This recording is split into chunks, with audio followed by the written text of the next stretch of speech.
My wife mocked me as not a real dad at her birthday toast. I canceled tuition, cut control, vanished quietly, and let reality teach her hard respect.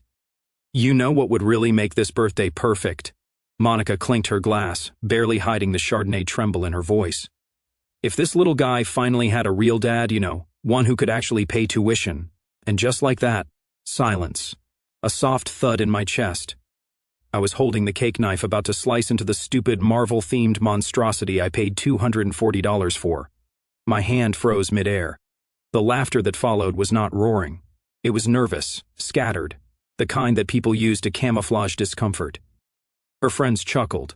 Her mother covered her mouth like she had just witnessed something scandalous on daytime television. And Monica, she leaned into the joke like it was the best punchline she had ever delivered. I looked at her, smiled softly, and handed the knife to her sister. "Why do not you do the honors?" I said. Nobody noticed that I did not take a slice. Nobody noticed that I walked outside and stood in the driveway staring at my own truck like it belonged to someone else. I had been raising Ryan since he was 2 years old, changed his diapers, took off work when he had the flu. I built the treehouse in our backyard with my own hands. No YouTube tutorials, no help, just a Saturday, 2 beers, and a promise to myself that I would never be like Kyle, the biological ghost of a man who had not seen his son in 5 years. And yet here we were, a woman I loved throwing me under the bus in front of 20 people because apparently I was not enough, not rich enough, not real enough. I did not confront her. I did not argue. I did not even bring it up when we got home and she stumbled into bed like nothing happened. I watched her sleep. This woman who used to trace circles on my chest and whisper that I made her feel safe. Then I turned on my laptop, logged into the school's payment portal, and clicked one beautiful freeing button, Cancel Autopay. The screen blinked, "Are you sure?" Yes, I was sure. Then I opened another tab and messaged the title officer who handled our trust. "Call me first thing. Need to make adjustments." Oh, and for those of you reading this, 98% of you are not subscribed, and that is fine, but we are trying to hit our first 10,000 subscribers, and that helps motivate the team to go even deeper with stories like this. If you have ever felt invisible in your own house, this one is for you. Back in the bedroom, Monica snorted softly. I sat on the edge of the bed, staring at the wall where Ryan's third-grade artwork still hung. Crayon drawings of us fishing, smiling, his shaky handwriting underneath. My dad. I used to think that was enough. The next morning, Monica asked if I could pick up orange juice after golf. I told her sure, but left out the part where I would not be back. Not for a while. I loaded my old golf clubs into the truck, checked the glove box for the fishing license I had not used since Dad passed, and drove off without a word. Not out of spite, out of mercy. Because when a woman mocks the only man who ever stayed, she does not need a fight. She needs silence. The kind that echoes. I did not slam the door. I did not pack in a rage. I folded my clothes, checked the oil in the truck, and topped off the windshield fluid like it was just another errand day. The only thing I left out in the open was my toolbox sitting in the garage next to the broken garden hose Monica said she would replace last summer, but never did. I put my golf bag in the back seat, zipped up the duffel bag I always used for weekend trips, and wrote a short note on the fridge, "Gone fishing. Do not wait up." It was not a metaphor. I meant it. I was driving north to the cabin near Fox Hollow Lake, the one my father used to take me to before his lungs gave out from 40 years of Marlboro and drywall dust. The place where silence did not feel like punishment, just part of the landscape. I had not been there since we scattered his ashes. I did not tell Monica where I was going, just said, taking a weekend to clear my head. She did not even look up from her phone. Try not to get lost in the woods. I will leave breadcrumbs, I muttered. 3 hours later, I parked under the pine trees, took a deep breath, and listened. No leaf blowers, no neighbors, no yappy dog, no Monica shouting from the other room about why the Wi-Fi was not working. Just birds, water lapping against the dock, wind moving through branches like an old memory. I forgot I missed. The cabin smelled like dust and nostalgia. I turned on the water heater, cracked a few windows, and pulled out the bottle of bourbon I had been saving for a special moment. I figured this qualified. The next morning, my phone lit up. "Monica, you left your tools here. Me, keep them. You will need them." I could almost hear her blinking through the screen. She called next, but I did not answer. She sent another text. "You are being dramatic, right?" Because quietly exiting a life where I was ridiculed was not logical. It was dramatic. Classic gaslighting. Classic Monica. Later that afternoon, I called my lawyer, Rick. He was the same guy who handled Dad's estate. The kind of man who did not ask questions unless he was billing you for them. "Rick," I said, "we need to talk about the trust today." "Problem?" "Not yet, but I would like to be ahead of one." He paused. "You are finally pulling the plug?" "No, I am just checking the wiring. We met the next day in town. I brought everything, copies of the school payments, shared bank accounts, even that signed prenup she never read because that is just a formality, babe. I was the fool who believed in preparing for a storm I did not think would ever come. Turns out, storms do not care if you believe in them." Rick looked over the documents and nodded. "You are not divorcing yet?" "Not yet," I said. "But I want to make sure the engine is warm if I need to hit the gas. I spent the next week in that cabin. I cooked for myself, fished a little, read the books I kept putting off, and every time my phone buzzed, I let it ring." She did not deserve my attention. Not anymore. Not after making me a punchline in my own house. I was not ghosting her. I was letting the silence speak. Funny thing about silence, it makes people uncomfortable. They start to fill it with questions, doubt, regret, panic. But I was not panicking. I was beginning to feel something I had not felt in years: control. It started with a platinum card decline at a salon in Willow Creek. Monica was midway through a loud story about how I still does not know how to use AirDrop when her stylist handed her back the terminal with a weird look. "Do you have another card?" she asked. Monica blinked, then laughed. No, just try it again. Sometimes it does that." It did it again and again. The stylist's smile turned plastic. Monica, now visibly annoyed, fished out her phone to call me, then stopped herself. I imagine it hit her in that moment. She did not know where I was. Not really. All she had was a fridge note and a voicemail that said, "Sorry I missed you, try me later." She paid with cash, which she hated doing because she believed paper money smelled like the Department of Motor Vehicles. Then came the real blow. 3 days later, she got a call from the school's billing department. She took it while in line at Whole Foods. Bluetooth headset on, making sure everyone within 10 feet could hear her say, "I will take care of it," like she was closing a business deal. But something about the tone on the other end did not sit right. Her face changed. The performative smile dropped. "I am sorry." "What do you mean the payment is overdue?" she asked, glancing around like someone had overheard a dirty secret. There was a pause. Then a flat voice replied, "We contacted your husband last week. He canceled the autopay and removed his name from the account." For a second she did not speak. Then she laughed that brittle, broken glass kind of laugh she only used when things slipped outside her control. "There must be a mistake. My husband handles it. He always has." "He no longer does," the voice repeated. "Tuition is now 34 days late." I was not there to see her face, but I can guess the exact moment smug turns into scramble. She called me 12 times that evening. I did not pick up.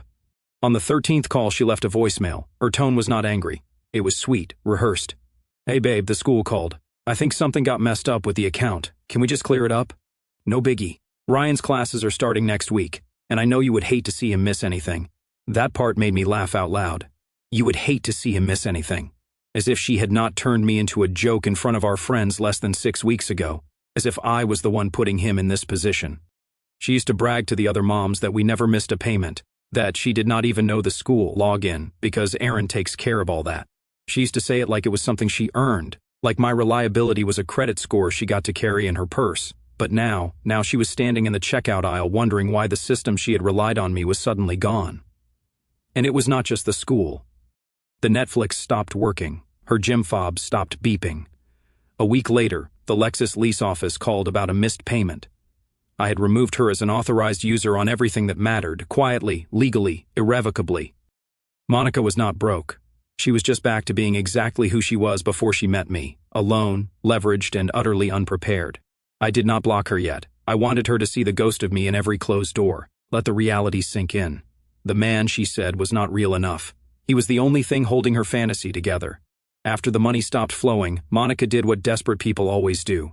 She reached into the past and pulled out the worst possible idea, thinking it would somehow fix the present. Kyle, biological dad, longtime absentee, professional drifter with a new hustle every 6 months, and an Instagram full of shirtless gym selfies and rented cars. The man who once told her, "I'm just not cut out for structure." The man who left Ryan with a teething rash and a half-empty formula canister because the baby was crying too much and I needed to get out. But now Monica needed a new narrative, And Kyle, slick-haired and sunburned from whatever failed crypto retreat he just escaped, was more than happy to play the part for a moment. He showed up 2 weeks after her third tuition warning, rolling into our driveway in a leased Mustang and designer shades he probably financed. Ryan had not seen him in 4 years. At first the boy was quiet, cautious, but kids do not remember pain as sharply as we think. A few compliments, a loud laugh, a new Nintendo Switch, and suddenly Kyle was dad again. Monica, of course, latched onto it like a drowning woman to driftwood. She started posting again, pictures of Kyle and Ryan at the batting cage. Kyle at the school art show, smiling like he knew what the hell a papier-mâché volcano even meant. Caption, so proud of these two. Real dad energy. Subtle. He brought Ryan a drone on his second visit, promised him a weekend at the beach house. It was an Airbnb near Oxnard, and told Monica, "I will help with whatever you need, I got you this time." But when the tuition office called again, this time with a firm payment deadline, Monica turned to Kyle during brunch like it was just another casual errand. "So, hey," she said lightly, "the school bill came in. It is around $42,000 for the rest of the year." Kyle blinked. "Dollars? No. Euros, Kyle?" He laughed. "Damn, you serious?" She nodded. He took a slow sip of his mimosa. "Is not that still your husband's job?" Monica's lips parted just slightly, then closed again like a puppet whose string got yanked. "He is not paying anymore." "Call him back?" "Yeah, but I mean that is his thing, right? I am just now getting back in the picture. Give me a minute." "A minute?" she repeated. "Yeah, babe. I am not made of money. I am here though, right? That counts." She did not say anything else, just stared at her eggs, while Kyle moved on to telling Ryan about a new motorcycle he might be getting if the Vegas deal lands. The facade cracked, and it cracked loudly. It did not take long after that. Calls started spacing out visits. The Mustang stopped showing up. He texted less. He blamed work stuff and family drama. Then he went full Kyle, radio silence. Profile set to private. New girl in his photos within a week. Monica sat alone at the kitchen table going through old mail now addressed to current resident. Her name was on the envelope, but everything inside it came from a life someone else had built. She had called in the biological father, thinking blood would buy stability.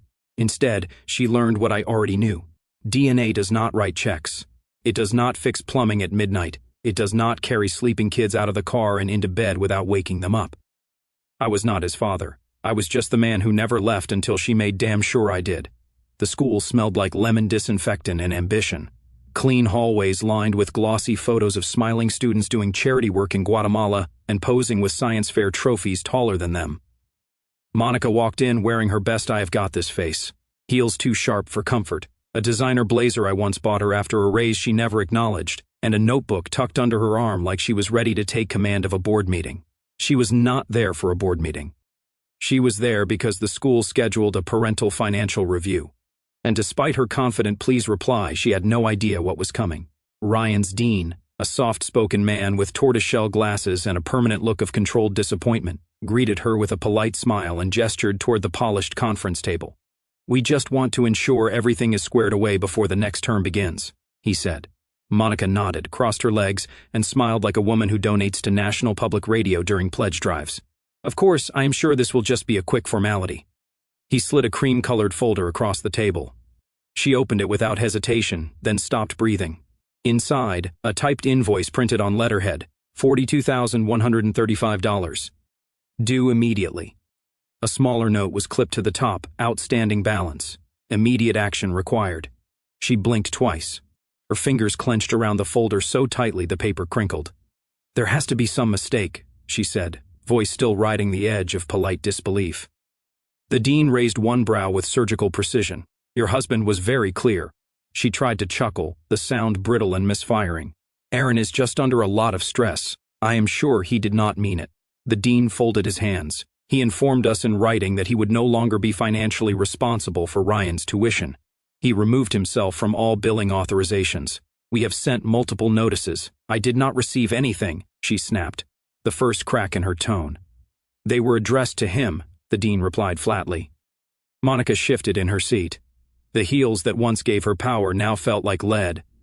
"Look, I am sure we can work something out. Maybe a payment plan, a temporary hold." "We do offer those," the dean said, tone neutral. "However, Ryan's account has already passed the grace period. Unless we receive full payment, he will not be allowed to continue next term." And just like that, the wall started shrinking.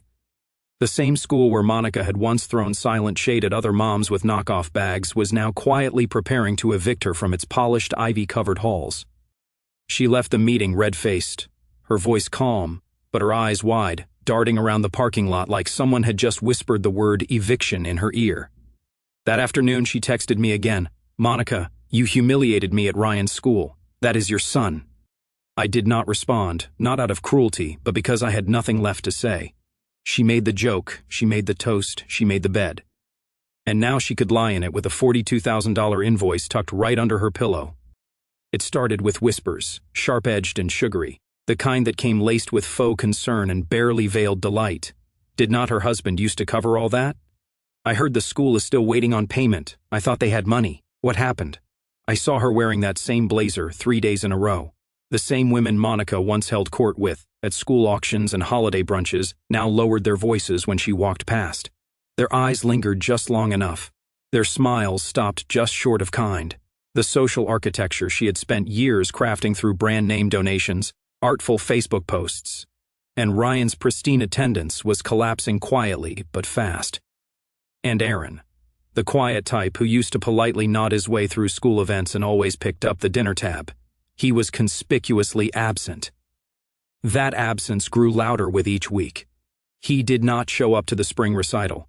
He did not comment on Ryan's Student of the Month photo. He did not like anything. Silence had a sound now, and it was deafening.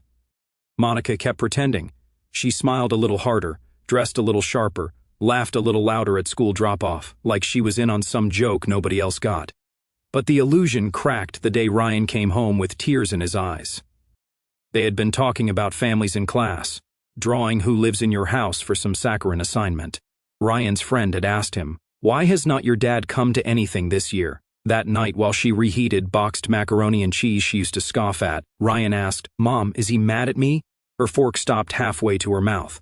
"Who?" she asked, even though she knew. "Dad," she forced a smile. "No, sweetie, of course not." "Why would you think that?" "Because he is not here. He does not even call me anymore." Her throat tightened. "I think it is because I told him I liked Kyle's car," he whispered. "That was dumb, huh?" She wanted to scream, not at him, at herself, at the memory of that stupid toast, at the picture of Kyle and Ryan grinning beside that red Mustang, at the quiet way Aaron used to put his hand on Ryan's back when crossing the street. Instead, she said nothing, because there was no answer that would not fracture the boy's heart. That week, Ryan's teacher emailed, "He has been unusually quiet in class, seems withdrawn. Any changes at home?" Monica did not reply right away. She sat staring at the screen, blinking at the words, trying to decide whether she should admit the truth, that everything was unraveling and it was her fault. She had built a fantasy, a curated life with neat edges and filtered photos. She had traded steady hands for flashy ones, loyalty for attention, love for leverage, and now the house was quiet. Too quiet. At night, she sat on the couch scrolling through old photos of Aaron and Ryan at the lake, at the zoo, at the breakfast table making messy pancakes. She used to roll her eyes when Aaron took those photos, said he was not present enough. Now they were the only evidence that someone had ever held things together. The external unraveling mirrored the internal one. She could not fake the confidence anymore. The tuition issues, the cold shoulders, the way even the teachers started saying Ryan's mom instead of Mrs. Langston because no one really knew who she was without the man she mocked. And slowly, neither did she. Monica had always been good at weaving charm into control, spinning just enough guilt into her words to make people dance to her rhythm. But as her circle shrank and the walls pressed in, she realized something terrifying. Aaron had cut the music, left the room, and locked the damn door behind him. She started with low-hanging fruit. His sister Rachel, "Hey, just wanted to check in. Any idea where your brother has been? Ryan is asking about him a lot." Rachel, never one to sugarcoat, responded with exactly 3 words, "Not my business." Then silence. So Monica tried Aaron's old coworker, Bruce, the guy who used to call her Queen Monica at barbecues, and brought whiskey Aaron pretended to like. She texted him casually, "Hope all is well, just wondering if you have heard from Aaron." Bruce did not reply. 2 days later, she sent a follow-up, "It is about Ryan." Bruce finally responded, "Do not put me in the middle. Aaron is a good man. Let him be. Let him be." It was the phrase that broke her pacing, that stopped her fingers cold mid-scroll on her phone. Aaron had vanished. Not in a dramatic, impulsive way. Not a man who left in fury, but a man who left on principle. And worse, he was not trying to come back. She sat at the kitchen table with the overhead light flickering like a dying promise, staring at a blank email draft for almost an hour.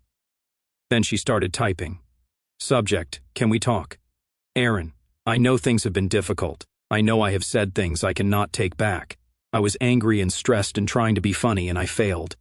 You've always been the one to fix things for me. For Ryan, I never said thank you the way I should have, but I am asking now. Please, let us just talk. For Ryan, he is confused. He misses you. He needs you. We both do. I know it is messy, but can we start fresh? You are always more than enough. Please just talk to me. She read it twice. Changed misses you to asks about you. Then changed it back. It sent. The reply came 2 days later from Aaron. Subject, can we talk? You said he deserved better. I agree. That was it. No hello, no emotion, just a fact, a reflection. A mirror held up to her own cruelty. She hit reply, fingers flying, typing something about context, about regret, about how he misunderstood what she meant. But when she clicked send, it bounced. Error. This recipient is no longer accepting messages. She tried his number next. Blocked, Instagram gone, Facebook deleted, LinkedIn private. Aaron did not disappear. He became unreachable.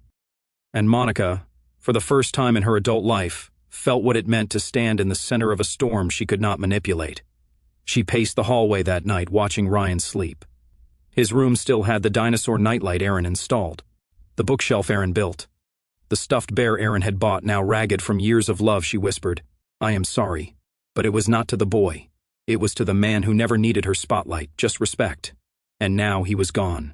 And that quiet, it was not punishment. It was clarity. At first, Monica made excuses for Kyle's absence. He is swamped with work. He is with his aunt. She had surgery. He is switching phones. That is why you cannot reach him. But deep down, she knew the script. Kyle was a man of grand entrances and disappearing acts. He loved applause, not commitment. Once the attention faded, so did he. The Mustang stopped showing up. The texts dried up.